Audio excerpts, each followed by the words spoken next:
মৌলবাদ, উগ্রবাদ, রাজাকার, আল বদর, আল শামস, এগুলা মুখস্থ শব্দ। এগুলা বলে বলে আলেমদেরকে দমানোর চেষ্টা করা হয়েছে। মিথ্যা দিয়ে সত্যকে শেষ করে দেওয়া যায়? চিৎকার দিয়ে বলেন। আচ্ছা, আপনাদেরকে একটা কমন কথা বলি। এই দেশে আলেমদেরকে মৌলবাদ, উগ্রবাদ, রাজাকার, আল বদর, আল শামস, এগুলা মুখস্থ শব্দ। এগুলা বলে বলে আলেমদেরকে দমানোর চেষ্টা করা হয়েছে। তাহলে বোঝা গেল সত্যকে মিথ্যা দিয়ে ধামাচাপা দিয়ে রাখা যায় না, বরং মিথ্যা এক সময় শেষ হয়ে যায়। এখন আল্লাহর নবী সাল্লাল্লাহু আলাইহি ওয়াসাল্লামের মিশন যখন এগিয়ে যাচ্ছে, কাফেররা বুঝতে পারল। আল্লাহর হাবিবকে দেখে বলছে, ও মুহাম্মদ, আসলে তুমি চাওটা কি? আমাদেরকে একটু খোলামেলা বলো, তুমি কি ক্ষমতা চাও? যদি ক্ষমতা চাও, গোটা আরব জাহানের ক্ষমতা আমরা তোমাকে দিয়ে দেব, তুমি হয়ে যাবে প্রেসিডেন্ট। তুমি কি সুন্দরী মেয়েকে বিবাহ করতে চাও? গোটা আরবের সবচেয়ে সুন্দরী মেয়েটার সাথে তোমাকে আমরা বিবাহ করাই দেব। তুমি কি স্বর্ণরূপা চাও? তাহলে যত স্বর্ণরূপা প্রয়োজন সব তোমাকে দেব। নবী করিম সাল্লাল্লাহু আলাইহি ওয়াসাল্লাম কি জবাব দিলেন শোনেন। হুজুর কি বলেন? নবীজি বলেন, কাফেররা শোনো, তোমরা যা দিতে চেয়েছিলে সব তোমাদের সামর্থ্যের ভিতরে, এটা যদি না করে তোমরা যদি বলতে আমার এক হাতে চন্দ্র আর এক হাতে তোমরা সূর্য এনে দেবে, আমার এক হাতে চন্দ্র আর এক হাতের সূর্য এনে দেবে, বিনিময়ে আমাকে নবুয়তের দাওয়াত থেকে নিজেকে বিরত রাখতে হবে। কসম আল্লাহ, এক হাতের সূর্য আর এক হাতের চন্দ্র এনে দিল আমি নবীজি সাল্লাল্লাহু আলাইহি ওয়াসাল্লাম, আল্লাহর দেওয়া আমানত, এই দাওয়াতের মিশন থেকে এক মুহূর্তের জন্য পিছপা হতাম না। আল্লাহু আকবার বলেন। এর মানে হলো নবী করিম সাল্লাল্লাহু আলাইহি ওয়াসাল্লাম সত্য প্রতিষ্ঠার ক্ষেত্রে বাতিলের সাথে তিনি আপোষ করেন নাই। এদেশের উলামারা যদি নাস্তিক, বাম এবং রামদের সাথে একটুখানি আপোষ করে চলতেন, তাহলে এত আলেমদের জেলে যেতে হয় না। কথা বলেন না আপনারা? আল্লামা মামুনুল হক হাফিজাহুল্লাহকে 3 বছরের উপরে কারাগারে রাখা হলো। তিনি যদি একটুখানি আপোষ করতেন, তাহলে এত লম্বা সময় তাকে কারাগারে থাকতে হয় না। মুফতি জসিমউদ্দিন রহমানী হাফিজাহুল্লাহ, আমার উস্তাজ, জামিয়া রহমানিয়াতে তিনি আমাদেরকে মিশকাত পড়িয়েছেন। 11 বছর উপরে আনসারুল্লাহ বাংলা টিম হাবিজাবি এক নাম দিয়ে সেই দলের প্রধান বানিয়ে তাকে আটকে রাখা হলো। তিনি যদি বাতিলের সাথে একটুখানি আপোষ করতেন, এতগুলা বছর বিনা অপরাধে তাকে জেলখানায় থাকতে হয় না। কথা বলেন ঠিক কিনা বলেন? এই দেশের আলেমদেরকে দেখেন, আমাদেরকে তারা কেন শত্রু বানিয়েছে। 2018 সালে আমাকে স্টেজ থেকে নামিয়ে নিয়ে মামলা দিল, আমার পকেটে 16টা ককটেল পাওয়া গেছে। আসামি বানিয়ে কারাগারে পাঠিয়ে দিল। জিজ্ঞেস করেছিলাম প্রশাসনের লোকদেরকে আমার অপরাধটা কি, তারা বলল, হুজুর কোনো অপরাধ নাই, সব উপরের নির্দেশ। ব্যাস, পাঠিয়ে দিল কারাগারে। কেন আমাদেরকে তারা এই অত্যাচার করেছে, এই নির্যাতনটা কেন করেছে? কোরআন মাজিদ থেকে জবাব নেন, ওয়ামা নাকামু মিনহুম ইল্লা আইয়ুমিনু বিল্লাহিল আজিজিল হামিদ। তারা তো আমার বান্দাদের কাছ থেকে প্রতিশোধ গ্রহণ করে নাই, কেবলমাত্র শুধুমাত্র এই জন্য প্রতিশোধ গ্রহণ করেছে, আমার নেককার ইমানদার বান্দারা ঈমান এনেছিল আমি আল্লাহ রব্বুল আলামিনের উপরে। জোরে কোন সুবহানাল্লাহ। প্রিয় ভাইরা, তো আলেমের দায়িত্বটা কি? আমি যে কথা বোঝাবার জন্য আপনাদেরকে এই মেসেজটা দিলাম, যে নবী করিম সাল্লাল্লাহু আলাইহি সাল্লামকে প্রস্তাব দেওয়া হয়েছে কম্প্রোমাইজ করার জন্য। রাসূল কম্প্রোমাইজ করেন নাই। ইমাম আবু হানিফা রাহমাতুল্লাহি আলাইহি, আমাদের মাযহাবের ইমাম, তিনি, তাকে লুভনীয় প্রস্তাব দেওয়া হয়েছিল যে আপনাকে কাজিউল কুযাত বানানো হবে। কাজিউল কুযাত মানে আপনাকে প্রধান বিচারপতির আসন দেওয়া হবে। তখন তো খেলাফত ছিল।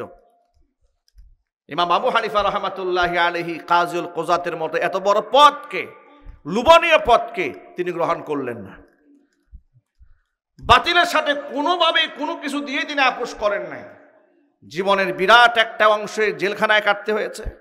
জেলখানায় থেকে সর্বশেষ তাকে জেলখানায় তার মৃত্যুবরণ করতে হয়েছে। এরপরেও তিনি নমনীয় হন নাই। আল্লাহু আকবার বলেন। এইভাবে আকাবির ও আসলাফ তারা কোনো ব্যাপারে নমনীয় হন নাই। কেন নমনীয় হন নাই এরও একটা কারণ আছে। অনেক লোকেরা আমাদেরকে বলেন, আমরা বিভিন্ন মাহফিলে বয়ান করার পরে, আমাদের বয়ান রেকর্ড হওয়ার পরে আমাদের পরিবারের সদস্যরা আমাদেরকে ফোন দিয়ে বলতো বিগত স্বৈরাচারের আমলে, কি ব্যাপার এই ধরনের ওয়াজ কেন করেন আপনি? আপনার কি জেলে যাওয়ার ভয় নাই? আপনার কি সন্তান সন্ততি নাই? আপনার কি পরিবার পরিজন নাই? আমাদের ফ্যামিলির লোকেরা খুব টেনশন করতো আমাদেরকে নিয়ে। কিন্তু আমরা এগুলো না বলে পারতাম না। কোনটা না বলে পারি নাই? যখন দেখেছি 90 থেকে 95% অধ্যুষিত মুসলিম এই দেশে শিক্ষা সিলেবাসের মধ্যে আমার সন্তানদেরকে শেখানো হচ্ছে মানুষ মানুষ থেকে আসে নাই, এদের পূর্বপুরুষ ছিল বানর। জোরে বলেন নাউজুবিল্লাহ। আমরা প্রতিবাদ জানিয়েছি। আমরা যখন দেখেছি যে কওমে লূতের সেই জঘন্য কর্মকাণ্ড, পুরুষ পুরুষকে বিবাহ করবে, নারী নারীকে বিবাহ করবে, পুরুষ পুরুষের সাথে যৌন চাহিদা পূরণ করবে, নারী নারীর সাথে যৌন চাহিদা পূরণ করবে, যাকে হোমোসেক্সুয়ালিটি বলা হয়, সমকামিতা বলা হয়, আরবিতে লিওয়াতাত বলা হয়। এই জঘন্য কাজটি সিলেবাসভুক্ত করে একটা মুসলিম দেশে বাচ্চাদের কাছে বিষয়টা সহজলভ্য করার জন্য চেষ্টা চালানো হচ্ছে। আমরা তার প্রতিবাদ জানিয়েছি ইমানি দাবি থেকে। কথা বলতে হবে, ঠিক কিনা? আমরা প্রতিবাদ জানালাম। আমরা মানুষকে বুঝিয়েছি মানুষ বানর থেকে আসে নাই, মানুষ মানুষ থেকে এসেছে। আর এ কথার ভিত্তিও আছে, এটা আমাদের মন গড়া কথা নয়। ওরা যা বলেছে ওটা মন গড়াই বলেছে। আমরা যে বললাম মানুষ মানুষ থেকে এসছে, প্রমাণ কি? আপনারা এক বাক্যে জবাব দেয়া বলেন আমাদের আদি পিতার নাম কি? সবাই বলেন। যেহেতু আদম আলাইহিস সালাতু ওয়াস সালাম থেকে গোটা পৃথিবীর মানব মণ্ডলীকে আল্লাহ ছড়িয়ে ছিটিয়ে দিয়েছেন, এই জন্য গোটা দেশের মধ্যে আগে যখন মানুষদের গণনা করা হতো, এর একটা কমন নাম ছিল যেটা আপনারা সকলে জানেন। মানুষদেরকে যখন গণনা করে এটা কি বলা হয় বলেন তো? বলেন আপনারা। মাশাআল্লাহ, সকলেই বুঝতে পেরেছেন। নাম দিয়েছেন তো তখন আদমশুমারি। হঠাৎ করে গত বছরে এই মানুষের গণনা যখন শুরু হয়েছে, আমি দেখলাম আমার বাসাতেও আমাদের তথ্য নেওয়া হচ্ছে। আমি, আমার ছেলে, আমার মেয়ে, ফ্যামিলিতে কতজন সদস্য আছে, বয়স কত নেওয়া হচ্ছে। যারা তথ্য নেওয়ার জন্য গিয়েছে তাদের ব্যাগের মধ্যে লেখা দেখলাম জনশুমারি। কি শুমারি? আচ্ছা, এত বছর আদমশুমারি হলো, হঠাৎ করে আদমবাদ চলে আসলো জনশুমারি। রহস্য আছে না নাই? আপনারা কি মনে করেন এরা যে আদমশুমারি বাদ দিয়ে হঠাৎ করে জনশুমারিতে চলে আসলো, আদমবাদ হয়ে গেল, এর পিছনে রহস্য আছে না নাই? বিরাট রহস্য আছে। কারণ ওরা ভালো করে জানে আপনি যদি সন্তানকে আদমশুমারি কথা শিখিয়ে দেন আর মানুষ যদি জানে আদমশুমারি, তাহলে প্রকারান্তরে ওরা মেনেই নিল যে এরা সবার আদমের সন্তান। কিন্তু জনশুমারি দিয়ে তো আদম মাইনাস হয়ে গেল। এখন হযরত আদমকে মাইনাস কেন করা হলো তারও একটা কারণ আছে। ওরা ক্লাস 6-7 বইয়ের মধ্যে বাচ্চাদেরকে শিখিয়ে দিয়েছে মানুষের পূর্বপুরুষ, ডারউইনের মতবাদ অনুযায়ী মানুষের পূর্বপুরুষ ছিল বানর। এখন এই যে কাজটা ওরা করলো, গোটা বাংলাদেশে আলেমরা প্রতিবাদের ঝড় উঠালেন। কেন উঠালেন শোনেন। কোরআন মাজিদে সূরা নিসার প্রথম আয়াতের মধ্যে, হিফজ কোরআন মাজিদের 4 নম্বর পারার 16 নম্বর পৃষ্ঠার একেবারে শুরুতে আল্লাহ পাক বলে দিয়েছেন, ইয়া আইয়ুহান নাসুত্তাকু রাব্বাকুমুল্লাযী খালাকাকুম মিন নাফসিন ওয়াহিদাতিন ওয়া খালাকা মিনহা যাওজাহা ওয়া বাথসা মিনহুমা রিজালান কাসীরান ওয়া নিসাআ ওয়াত্তাকুল্লাহাল্লাযী তাসাআলুনা বিহি ওয়াল আরহাম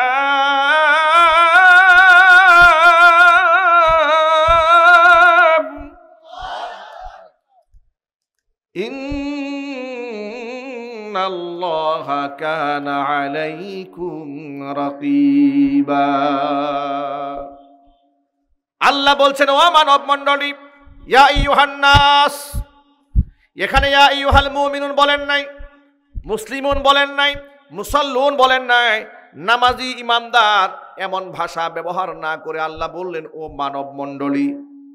এর মানে পৃথিবীর সকল মানব মণ্ডলীকে আল্লাহ পাক এখানে সম্বোধন করে বললেন, শোনো, ইত্তাকু রাব্বাকুমুল্লাযী খালাকাকুম মিন নাফসিন ওয়াহিদা, তোমরা তোমাদের ওই রবকে ভয় করো, আল্লাযী, যিনি খালাকাকুম, তোমাদেরকে সৃষ্টি করেছেন, মিন নাফসিন ওয়াহিদা, এক ব্যক্তি থেকে, তিনি হচ্ছেন আদম। ওয়া খালাকা মিনহা, এবং আদম থেকে যাওজাহা, তার জোড়া হাওয়াকে সৃষ্টি করেছেন। ওয়া বাসসা মিনহুমা রিজালান কাসীরান ওয়া নিসা, এবং আদম এবং তার স্ত্রী হাওয়া থেকে অজস্র নারী পুরুষ এই জমিনের মধ্যে আল্লাহ পাক ছড়িয়ে ছিটিয়ে দিয়েছেন। বক্তব্যটা কার? আরো জোরে বলেন।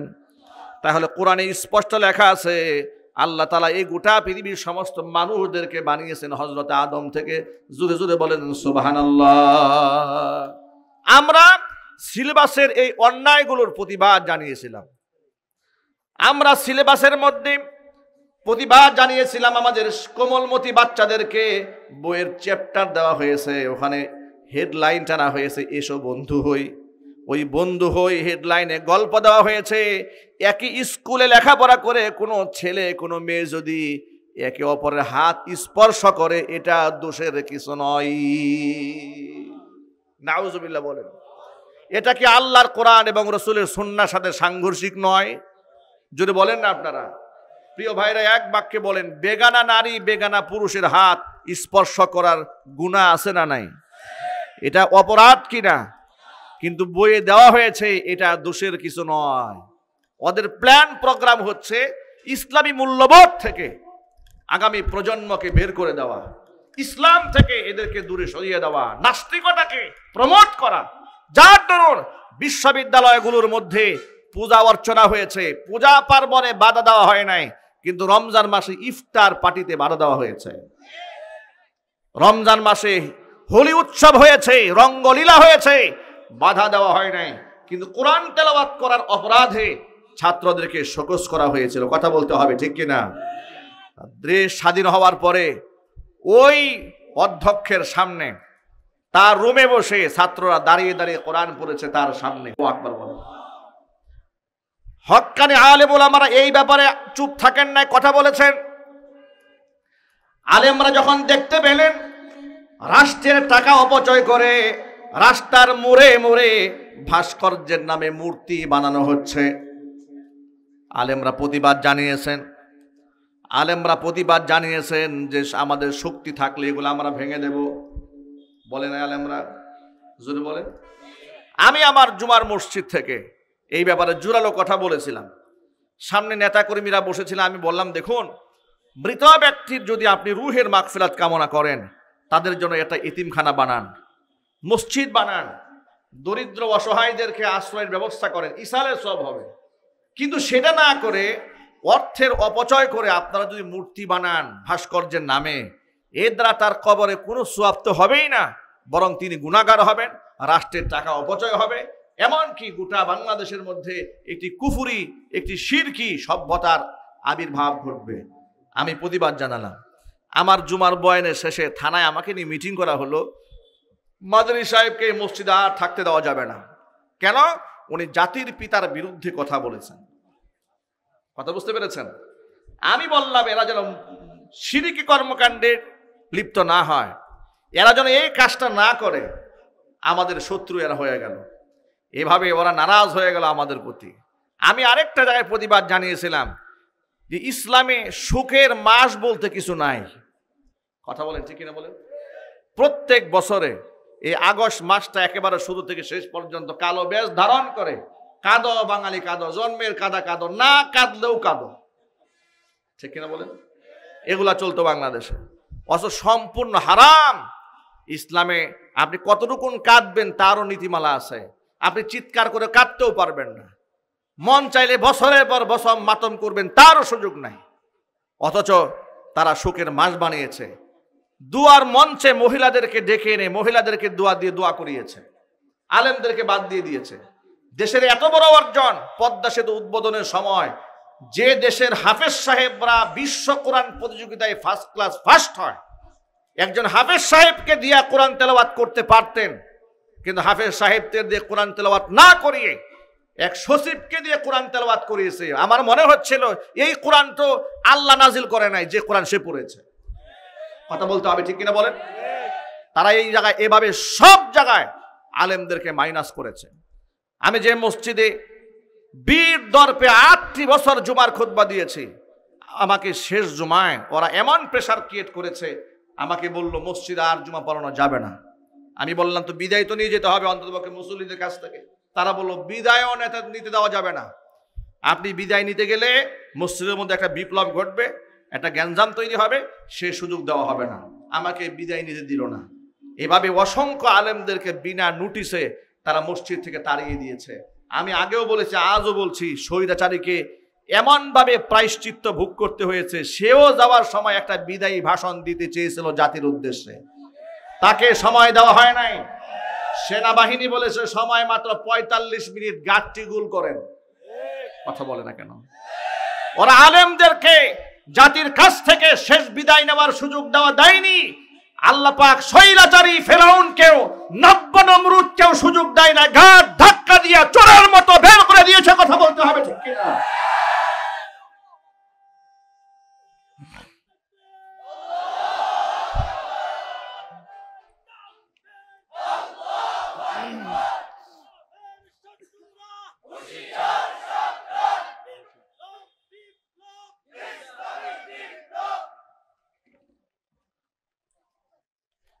সুতরাং এইভাবে তারা আলেমদেরকে শত্রু বানিয়ে দিল। অথচ আলেমরা কি অপরাধ করেছিল আপনারা বলেন? এই মূর্তির বিরুদ্ধে কথা বলা কি অপরাধ? আওয়াজ কিন্তু সবাই দেন নাই। মূর্তির বিরুদ্ধে কথা বলাটা কি আলেমের অপরাধ না আলেমের দায়িত্ব? তো দায়িত্ব পালন করেছে। ওরা আমাদেরকে আসামি বানিয়ে দিয়েছে। আপনারা বলেন, তারা হাজার হাজার কোটি টাকা দেশ থেকে বিদেশে পাচার করেছে, কথা কি সত্য না মিথ্যা? সত্য। ওরা অসংখ্য আলেমদেরকে মিথ্যা মামলা দিয়ে ফাঁসির কাষ্ঠে ঝুলিয়ে মেরেছে, এ কথা কি সত্য না মিথ্যা? সত্য। এত অপরাধ করার পরেও এরা কোন গলায় মানুষের সামনে কথা বলে? নির্লজ্জতার তো একটা স্কেল থাকা উচিত, সীমা থাকা উচিত। যে দেশে তার জন্ম, যে দেশে সে শাসন করেছে, কয়েকবার জোর করে প্রধানমন্ত্রী হয়েছে, সেই দেশের মানুষের ধাওয়া খায়া পালাইছে। যদি ব্যক্তিত্ব থাকতো এত কচু গাছের লোকে ফাঁসি দিয়ে মরতো। যে এত করলাম সে জাতি আমারে চায় না, আমার তো ডুব দেওয়া উচিত পদ্মা সেতুতে। সেটা না করে উনি ফোনে শিখিয়ে দেয় ট্রাম্পের ছবি নিয়ে আসো, মিছিল হবে, ট্রাম্পের ছবির মধ্যে হামলা হবে, এরপরে আমি ট্রাম্পকে দেখাবো, দেখেন আমি থাকলে আর আপনার ছবিতে কেউ হামলা করতে পারতো না। যারা ক্ষমতায় আছে, আমাদের বিরোধী যারা, তারা সব আপনার শত্রু। কি পলিসি অবলম্বন করেছে? এ রাতের বেলায় খায় কি? ওর কোনো বুদ্ধি শুদ্ধি মাথায় নাই। কথা বলেন, কথা বলেন। এর কোনো জ্ঞান বুদ্ধি নাই। নির্লজ্জতার একটা মাত্রা থাকা উচিত, স্কেল থাকা উচিত। কি ষড়যন্ত্র আঁকাচ্ছে? আপনাদেরকে ছোট্ট করে একটা বার্তা দিয়ে বলি, শেখ হাসিনা হচ্ছে সেই খুনি, যে খুনি বাংলাদেশের সেনাবাহিনীর মেধাবী অফিসারদেরকে ঠান্ডা মাথায় প্ল্যান করে খুন করেছে। এই স্বৈরাচারী হচ্ছে সেই স্বৈরাচারী 5 মে শাপলা চত্বরে গণহত্যা চালিয়ে অজস্র আল্লাহর ওলিদেরকে শহীদ করে ডাস্টবিনে ছুঁড়ে মেরেছে। এই খুনি হচ্ছে সেই খুনি জুলাই আগস্টের বিপ্লবে মানুষদেরকে পাখির মতো গুলি করে হত্যা করেছে।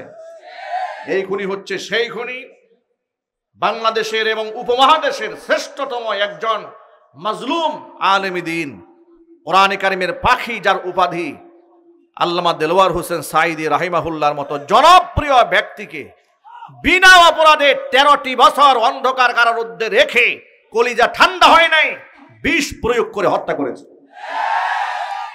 এতগুলা অন্যায়ের সাথে যে জড়িত, তার বিচার কি এই দেশে হবে না? একটু জোর আওয়াজে বলেন না। এ কথা রেকর্ড হচ্ছে, আওয়ামী লীগের ভাইরা কান খুলে শোনেন। 50 বছর আগে 1971 সনের মানবতা বিরোধী অপরাধ করা হয়েছে এই অজুহাত দেখিয়ে মিথ্যা ট্রাইব্যুনাল গঠন করলেন। সেই ট্রাইব্যুনালে দেশের শ্রেষ্ঠ সন্তানদেরকে ফাঁসির কাস্টে ঝুলালেন। সেই ট্রাইব্যুনাল কিন্তু আজও আছে বাংলাদেশে। যদি 52-50 বছর আগে পুরাতন মানবতা বিরোধী অপরাধ যার রেকর্ড নাই মানুষের কাছে, কাল্পনিক বানায়া যদি মানুষকে ফাঁসির মঞ্চে মঞ্চায়িত করা যায়, শেখ হাসিনা এবং ওদের লেসপেন্সারদের খুন, ধর্ষণ, রাহাজানি, গুমের ইতিহাস মানুষের পকেটে পকেটে আছে। সুতরাং সেই ট্রাইব্যুনালে শেখ হাসিনা এবং ওদের প্রেতাত্মাদের ফাঁসি হবে। ফাঁসি হওয়ার আগ পর্যন্ত গোটা বাংলাদেশের সকল মুসলমানদেরকে ঐক্যবদ্ধ হয়ে থাকতে হবে। রাজি আছেন কি? আমি দুহাত দেখতে চাই।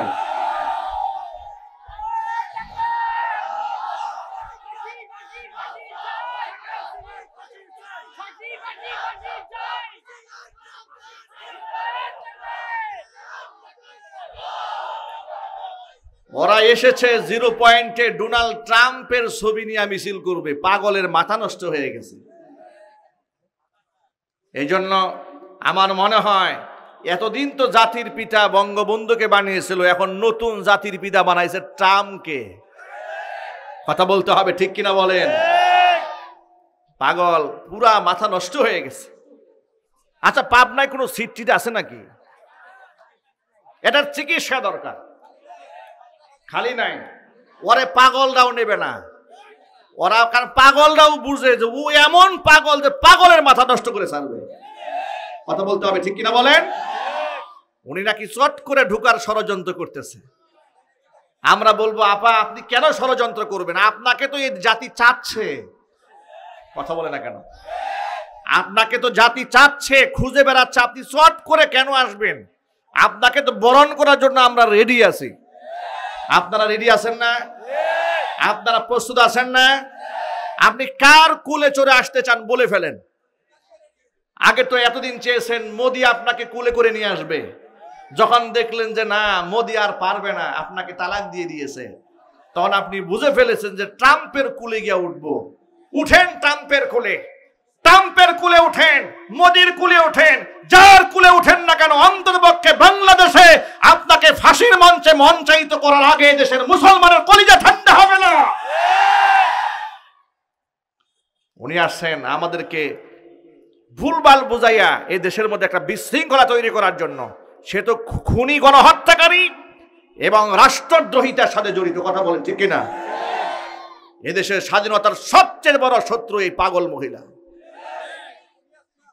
সুতরাং প্রিয় ভাইয়েরা, ঐক্যবদ্ধ হয়ে যান। আমরা আলেমরা যদি এদের অন্যায়ের প্রতিবাদ না জানাতাম, তাহলে আমাদেরকেও তারা আধ্যাত্মিক হুজুর বলে সম্মান দিত। ঠিক কিনা বলেন? আচ্ছা, তাদের গ্রুপের হুজুর আছে না নাই দেশে? ওই যে জননী বানায় দেয়, কওমি জননী। আবার আরেকজনে বলে আপনি তো জান্নাতি নারী। আহা, চিন্তা করা যায়, শত শত আলেম জেলখানায় ঢুকিয়েছে, তারে বলতেছে আপনি তো জান্নাতি নারী। কতজন আলেমকে হত্যা করলে বেহেশতি নারী হওয়া যায় মৌলভী সাহেব? ওই সমস্ত মৌলভীরাও পালাইছে এখন। ঠিক কিনা ভাই বলেন? তারাও পালিয়েছে। বয়ানের শুরুতে ছোট্ট একটা আয়াত পড়েছিলাম আলেমদের দায়িত্ববোধ নিয়ে। আমরাও যদি মূর্তির বিরোধিতা না করতাম, তাহলে তৈল মারা যদি আমরাও মারতে পারতাম, আমরাও তাদের দৃষ্টিতে আধ্যাত্মিক হুজুর হয়ে যাইতাম। আমরা আর জঙ্গি আর তালেবান হতাম না। কিন্তু কোরআন শরীফের এই আয়াতের কারণে চুপ থাকতে পারি নাই। আল্লাহ কি বলেছেন শোনেন। আল্লাহ বলেছেন, ইন্নাল্লাযীনা ইয়াকতুমুনা মা আনজালনা মিনাল বায়িনাতি ওয়াল হুদা মিন বা'দি মা বায়্যানাহু লিন-নাসি ফিল কিতাব। কিতাবের মধ্যে মানুষের হিদায়াতের যে বর্ণনা, সুস্পষ্ট বর্ণনা, যে দলিল আমি আল্লাহ দিয়েছি, ওই কথাগুলাকে যেই সমস্ত আলেমরা লুকিয়ে রাখে, মানুষের সামনে প্রচার যারা করে না, উলাইকা ইয়ালআনুহুমুল্লাহ, ওই সমস্ত আলেমদের উপরে আমি আল্লাহ পাকের লানত। ওয়া ইয়ালআনুহুমুল লাইনুন, আমি আল্লাহর লানত যেমন তেমনি অনুরূপ ভাবে গোটা জগৎবাসীর লানত হচ্ছে ওই সমস্ত আলেমদের উপরে। চিৎকার দিয়ে বলেন নাউজুবিল্লাহ। এই জন্য হকপন্থী আলেমদের কোনো ভয় নাই। জীবন যেহেতু আল্লাহ দিয়েছেন, মৃত্যু তো আল্লাহরই হাতে, কথা বলেন ঠিক কিনা? সুতরাং যারা আল্লাহর পথে চলে, আল্লাহর কথা যারা বলে, তাদের তো ভয় পাওয়ার কোনো কারণ নাই। কারণ আছে নাকি ভাই? যদি বলুন কারণ আছে। যারা আল্লাহর পথে চলে, আল্লাহর কথা বলে, আল্লাহকে ভালোবেসে সপেছে জীবন, তাদের কিসের ভয়? কে করে পরাজয়? শহীদি তামান্নাতে নাচে তার মন। ঠিক কিনা বলেন? যারা আল্লাহর পথে চলে, আল্লাহর কথা বলে, আল্লাহকে ভালোবেসে সপেছে জীবন, তাদের কিসের ভয়? কে করে পরাজয়? শহীদি তামান্নাতে নাচে তার মন। হাসনা হেনার গ্রানে ভুলে না হৃদয়টার, কালিমার মিশক মাখা হৃদয় রয়েছে যার। হাসনা হেনার গ্রানে ভুলে না হৃদয়টার, কালিমার মিশক মাখা হৃদয় রয়েছে যার। সব পিছু টান ভুলে জিহাদের পথে চলে, সব পিছু টান ভুলে জিহাদের পথে চলে, সে তো তার ঈমান বলে। যারা আল্লাহর পথে চলে, আল্লাহর কথা বলে, আল্লাহকে ভালোবেসে সপেছে জীবন, তাদের কিসের ভয়? কে করে পরাজয়? শহীদি তামান্নাতে নাচে তার মন। যারা আল্লাহর পথে চলে, আল্লাহর কথা বলে, আল্লাহকে ভালোবেসে সপেছে জীবন, তাদের কিসের ভয়? কে করে পরাজয়? শহীদি তামান্নাতে নাচে তার মন। সুতরাং হক্কানি আলেম ওলামাদের, যারা আল্লাহর পথে চলে, আল্লাহর কথা বলে, তাদের তো কোনো ভয় নাই।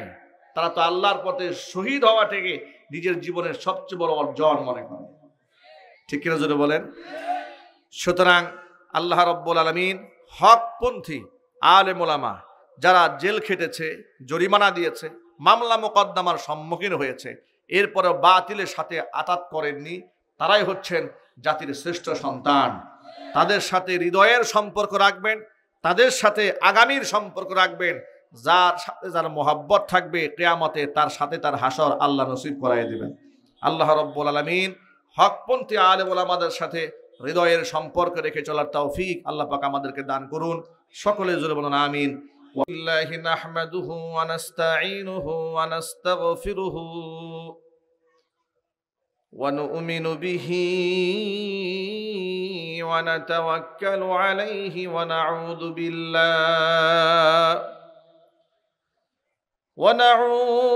بالله من شرور أنفسنا ومن سيئات أعمالنا من يهده الله فلا مضل له ومن يضلله فلا هادي له ونشهد أن لا إله إلا الله وحده لا شريك له ونشهد أن سيدنا ونبينا وحبيبنا وشفيعنا ومولانا محمدا عبده ورسوله الذي أرسله بالحق بشيرا ونذيرا وداعيا إلى الله بإذنه وسراجا منيرا أما بعد فأعوذ بالله من الشيطان الرجيم بسم الله الرحمن الرحيم إن الذين يكتمون ما أنزلنا من البينات والهدى من بعد ما بيناه للناس في الكتاب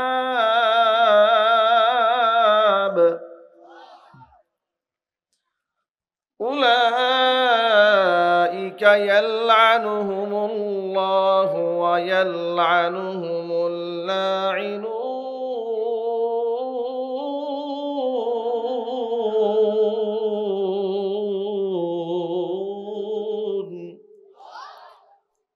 وقال تعالى في شان حبيبه ومحبوبه آمرا ومخبرا إن الله وملائكته يصلون على النبي يا أيها الذين آمنوا صلوا عليه وسلموا تسليما اللهم صل على محمد وعلى آل محمد كما صليت على إبراهيم وعلى آل إبراهيم إنك حميد مجيد اللهم بارك على محمد وعلى آل محمد كما باركت على إبراهيم وعلى آل إبراهيم إنك حميد مجيد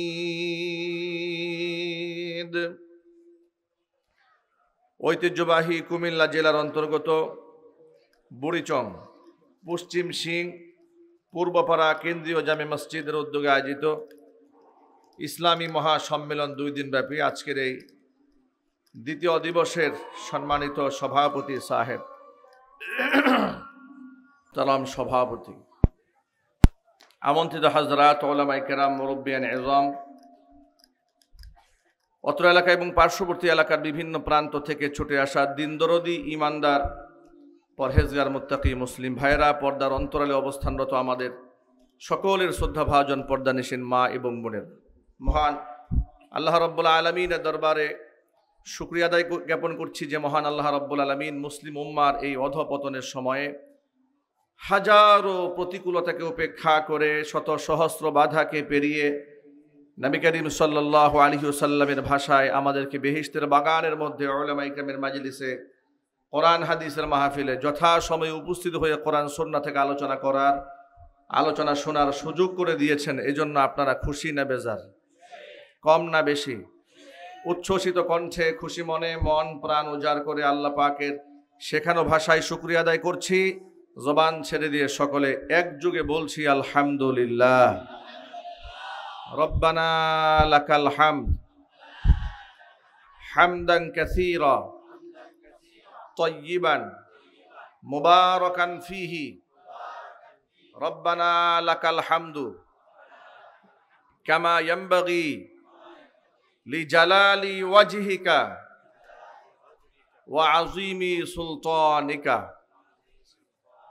আল্লাহ রাব্বুল আলামিন এই ইসলামী মহাসম্মেলনকে কবুল করুন। অক্লান্ত পরিশ্রম করে এই জান্নাতের বাগান যারা সাজিয়েছেন, দূরদারাজ থেকে শোনার জন্য যারা এসেছেন, আজকের মাহফিলের ওসিলা করে আল্লাহ তাআলা সকলকে পরিপূর্ণ হেদায়েত নসিব করুন। অত্র এলাকার সমস্ত মুর্দেগানের কবরে আযাব আল্লাহ তাআলা কিয়ামত পর্যন্ত বন্ধ করে দিন। কাল হাসরের কঠিন ময়দানে এই আয়োজন আল্লাহ পাক আমাদের সকলের নাজাতের জারিয়া হিসেবে কবুল করুন।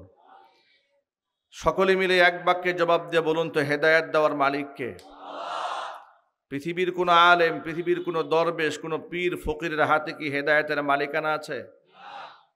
আলেম, ওলামা, পীর, বুজুর্গ, ওলামা, মাশায়েখ এগুলো তো অনেক দূরের কথা।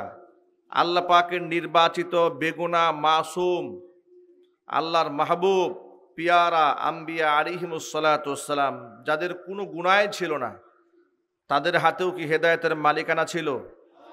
হেদায়েতের মালিকানা কার হাতে? আরো জোরে বলুন। এই ব্যাপারগুলো খুব পরিষ্কার থাকা উচিত আপনাদের সামনে। হেদায়েতের মালিকই যদি আল্লাহ পাক হন, তো জান্নাতের মালিক কে? কিন্তু আমাদের এই উপমহাদেশে অনেক মুসলমানের আকীদা এই রকম আছে যে হেদায়েত এবং জান্নাত জাহান্নাম পীরের হাতে। লোকেরা ওপেনেই বলে কাবায় আমার বাবা, বাবায় আমার কাবা। মুর্শিদেরই দরবার, ভক্তেরই কাবা ঘর, এইভাবে তারা গান গায়। স্টেজে আলেম সেজে গান গাচ্ছে, মুর্শিদেরই দরবার, ভক্তের কাবা ঘর। চিৎকার দিয়ে বলে নাউজুবিল্লাহ। অথচ এত বড় কুফরি আকীদায়, শিরকি আকীদায় এতগুলো মুসলমান জর্জরিত, ওপেনে ওই অঞ্চলের ইমাম কিংবা খতিব তার মিম্বার থেকে সঠিক কথা জোর গলায় বলবেন, তাকে বলতেও দেওয়া হয় না। বিশেষ করে ব্রাহ্মণবাড়িয়া, এই আপনাদের পার্শ্ববর্তী এলাকা, এখানে কিছু এলাকা আছে, ব্রাহ্মণপাড়া আছে, এরপরে বিজয়নগর আছে, কিছু কিছু উপজেলা আছে যে উপজেলাতে এদের প্রভাব খুব মারাত্মক। ওয়াইজ বক্তা দাওয়াত না করে বয়াতি দাওয়াত দেয়। বয়াতি, যে গানগুলো আগে মমতাজ গাইতো, কিন্তু বেচারি তো পলাতক, এখন মমতাজের গান বক্তা স্টেজে উঠে গাওয়া শুরু করেছে। বাস্তবতা আছে না নাই? মমতাজের গান বক্তা স্টেজে গাচ্ছে। যত প্রকারের কাওয়ালি গান আছে, কুফুরি শিরকি গান আছে, সব গাওয়া শুরু করেছে বক্তা স্টেজে উঠে। আবার অনেক আলেমরা ভয়ে মুখ খুলে না, মুখ খুললে চাকরি থাকবে না। আমি মহাগ্রন্থ আল কোরআন থেকে, যেহেতু সময় কম, সূরাতুল বাকারার ছোট্ট একটা আয়াতে কারিমা আপনাদের সামনে খুতবায় তেলাওয়াত করেছে। আলেম ওলামাদের দায়িত্ব হচ্ছে কে আমাকে পছন্দ করেছে আর কে না করেছে, কে করলো আর কে না করলো, এটা আমার দেখার কোনো দরকার নাই। আমার দরকার হচ্ছে ইয়া আইয়ুহার রাসূল বাল্লিগ মা উনজিলা ইলাইকা মির রাব্বিক, হে রাসূল, আপনার উপর আপনার রবের পক্ষ থেকে যা অবতীর্ণ হয়েছে এটা আপনি পৌঁছে দেন। নবী করিম সাল্লাল্লাহু আলাইহি ওয়াসাল্লামের ওয়ারাসা হিসেবে, ওয়ারিস হিসেবে আলেমদের দায়িত্ব হচ্ছে বিদায় হজের ভাষণে রাসূলের সেই উক্তির উপর আমল করা, ফালিয়ুবাল্লিগু শাহিদুল গায়বা, উপস্থিত ব্যক্তি যেন অনুপস্থিত ব্যক্তির কাছে এই কথাগুলো পৌঁছে দেয়। নবী করিম সাল্লাল্লাহু আলাইহি ওয়াসাল্লাম বলেছেন, বাল্লিগু আন্নি ওয়ালাউ আয়া, আমার পক্ষ থেকে একটি আয়াত হলেও, একটি বাণী হলেও তোমরা পৌঁছে দাও অপরের কাছে। জোরে কোন সুবহানাল্লাহ। এই চিন্তা করার কোনো সুযোগ নাই। কোনো আলেম এই চিন্তা করতেই পারবে না যে আমি যদি এই কথাটা বলি তাহলে তো সমাজের এই এই শ্রেণীর লোকগুলো আমার শত্রু হয়ে যাবে, অতএব আমি এটাকে পাশ কাটিয়ে যাব, এটাকে আমি এড়িয়ে যাব, এই ব্যাপারে আমি কোনো কথা বলবো না। এই সমাজের মধ্যে এখনো এই অবস্থাতে এমন আলেম আছে, বাতিলের কোনো রক্ত চক্ষুকে তারা পরোয়া করেন না। আছে না নাই? আপনাদেরকে বোঝাবার জন্য বলি, গত 16 বছর স্বৈরা শাসন আমলে আলেমরা কি পরিমাণ মাজলুম ছিল, কি পরিমাণ কষ্টে ছিল। কত আলেমদেরকে মিথ্যা মামলা দিয়ে তারা জেল দিয়েছে, জরিমানা দিয়েছে, হাত পায়ে কড়া লাগিয়ে মানুষের সামনে বেইজ্জত করেছে। গরুর রশি দিয়া বেঁধে কোমরে আলেমদেরকে আদালতে হাজির করেছে। কিন্তু দুঃখজনক বাস্তবতা, জুলাই আগস্টের গণ অভ্যুত্থানে প্রশাসনের যেই সমস্ত অমানুষ পুলিশ অফিসারেরা নির্দ্বিধায় গুলি করে, পাখির মতো গুলি করে মানুষদেরকে হত্যা করেছে, তাদের কিছু অফিসার দেখেছি ইদানিং অ্যারেস্ট হয়েছে। আলেমদেরকে আদালতে নিয়ে যাওয়ার সময় ডান পায়ে বাম পায়ে লোহার বেড়ি পরিয়ে দিয়েছে, দুই হাতে হাতকড়া পরিয়েছে, কোমরে রশি লাগিয়েছে। কিন্তু সে আলেমরা কি মানুষকে হত্যা করেছিল? রাষ্ট্রদ্রোহিতা করেছিল? খুন করেছিল? আর সরাসরি খুনের আসামি অজস্র মানুষকে প্রত্যক্ষ এবং পরোক্ষভাবে যারা খুন করেছে, দুঃখজনক বাস্তবতা দেখি প্রায় সময় এদেরকে তোলা হয় কিন্তু পায়ের মধ্যে ডান্ডা বেরি থাকে না। এমনকি কিছুদিন আগে দেখলাম এক পুলিশ অফিসারকে নিয়ে যাচ্ছে, হাতে হ্যান্ডকাপও পরানো হয় নাই, কড়াও পরানো হয়নি। এখন এই সমস্ত আলেমরা তাদের এত শত্রু কেন হয়েছিল? কারণটা কি?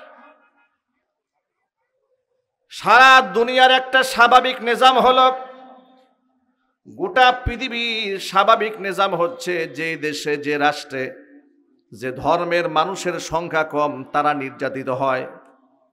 ঠিক কিনা বলেন? যেমন আমাদের পার্শ্ববর্তী দেশ ভারতে মুসলমানরা নির্যাতিত, কারণ মুসলমানের সংখ্যা সেখানে 15%, 15% আছে সেখানে, যার দরুন মুসলমানরা নির্যাতিত হয়।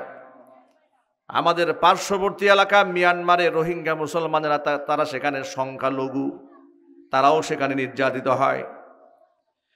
চায়নাতে সেখানে উইঘুরে মুসলমানেরা সংখ্যায় কম থাকার কারণে সেখানেও তারা নির্যাতিত হয়। কিন্তু এটা মহাবিশ্বের মহাবিশ্বয় 90 থেকে 95% অধ্যুষিত সোনার বাংলাদেশে মুসলমানের সংখ্যা বেশি থাকার পরে মুসলমানরা পৃথিবীর মধ্যে সবচাইতে বেশি নির্যাতিত বাংলাদেশেই হয়। কেন?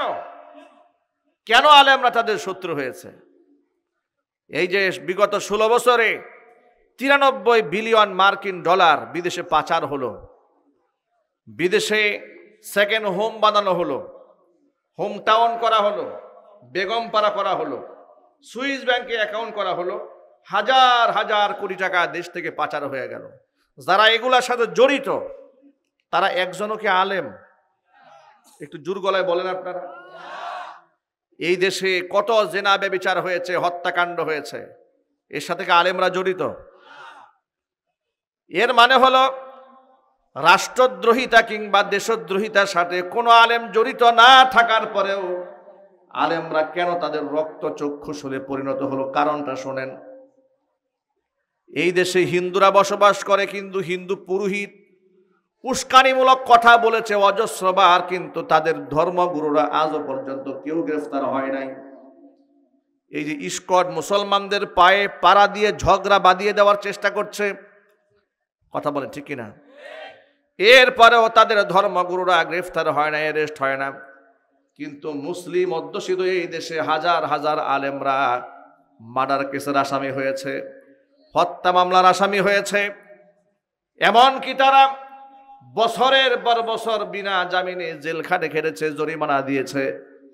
এত শত্রু তারা কেন হলেন? কারণটা শোনেন। তারা এই জন্য শত্রু হয়েছে, সত্য হচ্ছে প্রজ্বলিত আগুনের মতো, যেখানে সত্য আসে সেখানে মিথ্যা থাকতে পারে না। কোরআন বলেছে, কুল জা আল হাক্কু ওয়া যাহাকাল বাতিল ইন্নাল বাতিলা কানা যাহুকা।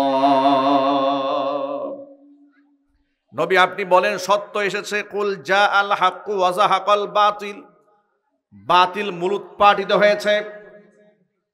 মক্কা বিজয়ের পরে এই আয়াতখানা নাজিল হওয়ার পর নবীজি নিজের জবানে আয়াতখানা তেলাওয়াত করতেছিলেন, আর নিজ হাতে মূর্তিগুলাকে 360খানা মূর্তি যা কাবা ঘরের মধ্যে ঢুকিয়ে দেওয়া হয়েছিল নিজ হাতে ভেঙে টুকরা টুকরা করে দিচ্ছিলেন।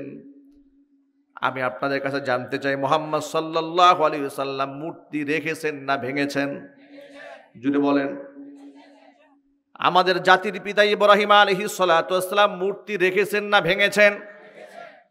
আল্লাহর নবী ইব্রাহিম আলাইহিস সালাতু ওয়াস সালাম মূর্তি ভেঙেছেন, মুহাম্মদ সাল্লাল্লাহু আলাইহি সাল্লাম মূর্তি ভেঙেছেন, মূর্তি তিনি গড়েন নাই। বরং নবীজি বলেছেন, ইন্নামা আনা বুইস্তু লিকাসরিল আসনাম, মূর্তি ভেঙে বিনাশ করে দিয়ে তাওহীদ প্রতিষ্ঠার জন্য আমাকে পাঠানো হয়েছে। জোরে বলেন আল্লাহু আকবার। আল্লাহর নবী মূর্তি ভেঙেছেন, মুশরিকরা বাধা দিয়েছে। আল্লাহর নবী সাল্লাল্লাহু আলাইহি সাল্লামের সাথে তৎকালীন যুগে আবু জাহাল, উতবা, সাইবা তারা কম্প্রোমাইজ করতে চেষ্টা করেছে। কারণ তারা যখন উপলব্ধি করতে পারলো আল্লাহর নবীর দাওয়াত তো হক দাওয়াত, আর সত্যকে কোনোদিন মিথ্যা অপবাদ দিয়ে এটাকে দমিয়ে রাখা যায় না। কিছুদিনের জন্য হয়তো আড়াল করে রাখা যায়, কিন্তু চিরদিনের জন্য মিথ্যা দিয়ে সত্যকে কোনোদিন আড়াল করে একেবারে দুনিয়া থেকে নিঃশেষ করে দেওয়া যায় না।